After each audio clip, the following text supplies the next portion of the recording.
Well, good evening, ladies and gentlemen, and welcome to this edition of Seeing Beyond and Through with Monty. Today, I'm going to cover the remarks of rapper Jack Harlow. Now, Jack Harlow is a new rapper from Louisville, Kentucky, born March 13th, 1998, makes him 24 years old. He's unusually tall, about 6'4".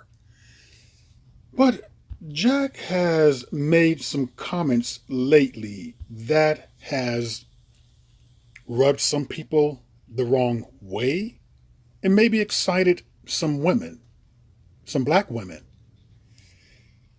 These comments in which Mr. Harlow has made is Jack Harlow admits he loved black women his whole life.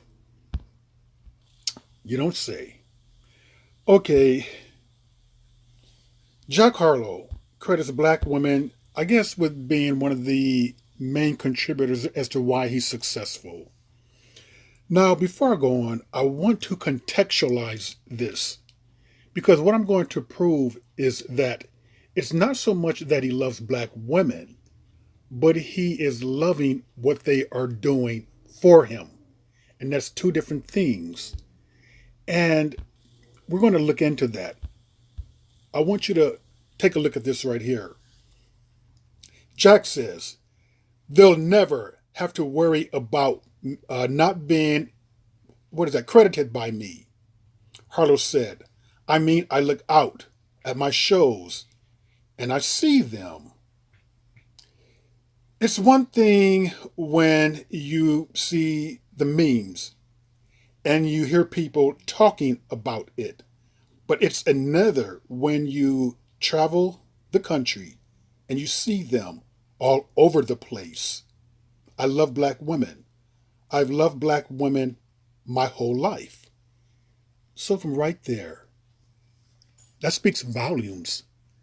So basically what he is saying is that he loves the support of black women. He loves the fact that they're going to his shows. He loves the fact that they're making him popular. He loves the fact that they are bringing him money. So basically, he's loving what they are doing for his career. Is that really love? To me, it seems like his love for black women is based upon stipulations.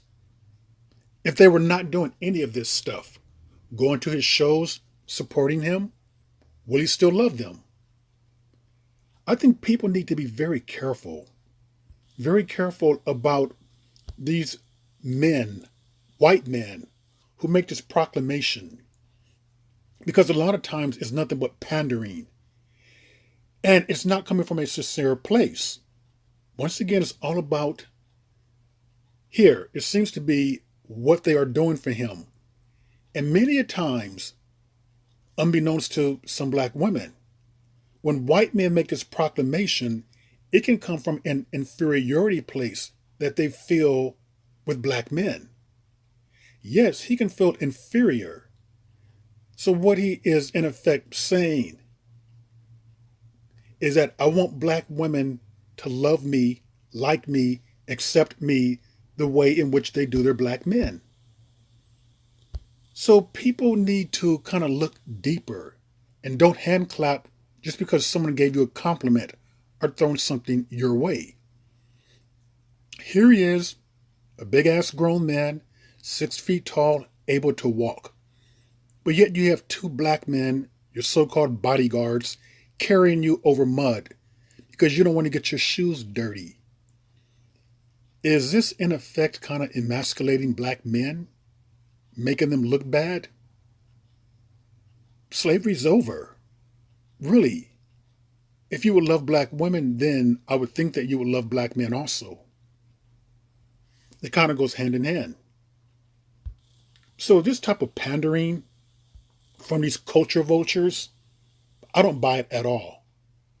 And speaking of culture vultures, what I have noticed is that they can be some of the most racist people around. Exactly what they are, culture vultures, steal your culture. They like you if you accept them the way you do your own. It's almost like they want you to put them into their mix and look at them as being equal. In his case, equal as to how you view black men. So he's a rapper, mediocre talent, and he probably does not feel, I don't know, superior or equal to black men who are rapping as he does in his genre, you could say.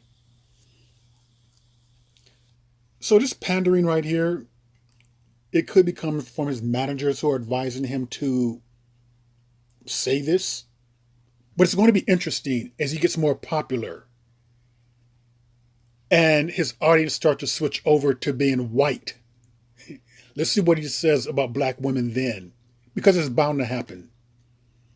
Any type of white rapper, usually when they gain popularity, more notoriety, their audience becomes whiter. Yes, it's very common for them to start off in the, let's say, the black community, but they tend to blow up from there and go forward. So I just think that people need to just be cognizant, just be careful. Most white people in America cannot help but be racist. He's one of them. It's somewhere down there. They have not had any type of deep reparative therapy to alleviate their racism. So I can see right through this pandering, pimping, trying to pimp someone's mind out, trying to appeal to a group of people, black women, who at this stage in life are emotionally vulnerable as it is, who are believing that a large segment of black men don't like them. So he's trying to come in there and fill a void. So this little charade, this little game, I see right through that. And hopefully you guys will too. And with that, ladies and gentlemen, that is another edition of Seeing Beyond and Through with Monty, and I will see you all beyond and through.